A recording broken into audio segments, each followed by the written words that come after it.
Salam geotermal. Halo, selamat datang kembali di kuliah teknik geotermal dengan kode TM4219. Perkenalkan, saya Heru Berian Pratama dan dosen pengampu utama adalah Ibu Neni Saptaji. Pada pertemuan ini, kami akan membahas materi keempat, yaitu utilisasi geotermal, yang berfokus pada pemanfaatan untuk pembangkit listrik. Sumber daya geotermal yang terdapat di Indonesia sangat potensial apabila dimanfaatkan sebagai pembangkit listrik, karena pada umumnya merupakan sistem hidrotermal reservoir yang memiliki temperatur tinggi, yaitu di atas 225 derajat Celcius. Hanya beberapa di antaranya saja yang memiliki temperatur sedang, yaitu 150 hingga 225 derajat Celcius. Selain temperatur, faktor-faktor lain yang biasanya dipertimbangkan dalam memutuskan apakah suatu sumber daya geotermal tepat untuk dimanfaatkan sebagai pembangkit listrik adalah sebagai berikut. Yang pertama, sumber daya memiliki kandungan panas atau cadangan yang besar, sehingga mampu memproduksi fluida geotermal dalam jangka waktu yang lama, yaitu masa waktu kontraktual. Di Indonesia umumnya 30 tahun. Selain dari itu, sumber daya geotermal harus memproduksikan fluida yang memiliki pH hampir netral agar laju korosinya relatif rendah, sehingga fasilitas produksi dan PLTP tidak mengalami kerusakan yang relatif cepat akibat korosi. Selain itu, kecenderungan fluida geotermal memiliki kecenderungan untuk membentuk scaling, sehingga perlu diperhatikan kandungan mineral yang terlalu di fluida tersebut. Kemudian yang ketiga adalah reservoirnya tidak terlalu dalam, biasanya tidak lebih dari 3 km. Tetapi untuk Indonesia dikehendaki tidak lebih dari 2 km saja, agar pemborannya masih ekonomis.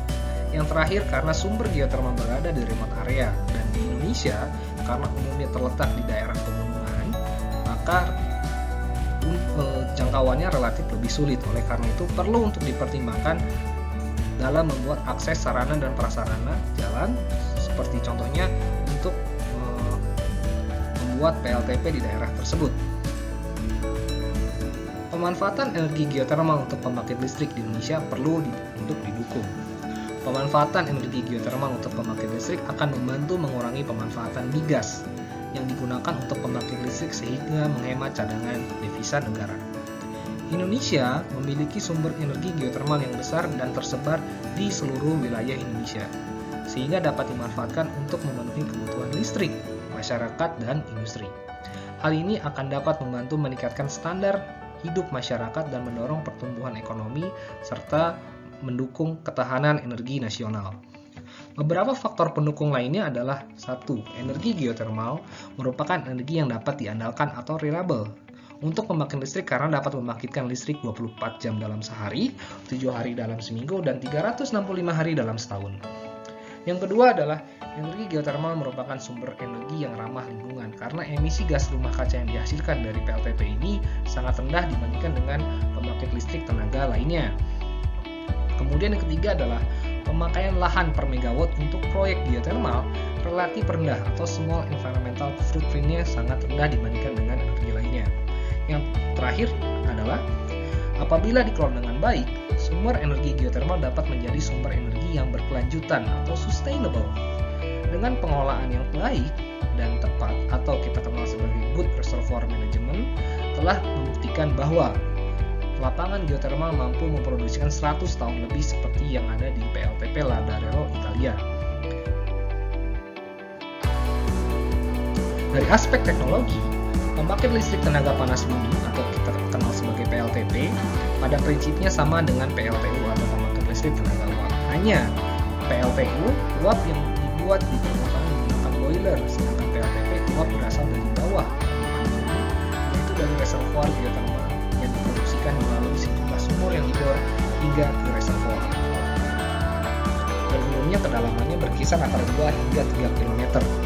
Apa fluida di kepala sumur berupa satu fasa uap, maka fluida tersebut dapat dialirkan langsung ke turbin, dan kemudian turbin akan mengubah energi geotermal menjadi energi gerak yang akan memutar generator sehingga menghasilkan energi listrik.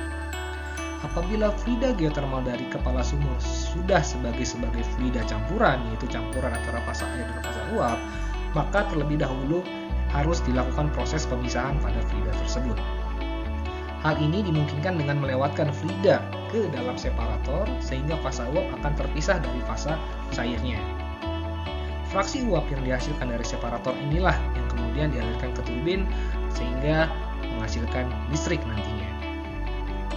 Berikut ini akan dibahas teknologi konversi yang umum digunakan untuk mengubah energi termal menjadi energi listrik. Pembahasan akan meliputi beberapa siklus konversi yang telah diterapkan di beberapa lapangan geotermal di dunia seperti direct steam, separated steam, single flash, double flash, triple flash, binary, combined, dan wellhead. Sekian pembahasan materi singkat kali ini. Kami ucapkan terima kasih dan sampai jumpa di materi berikutnya. Saya Heru Beren Pratama, salam.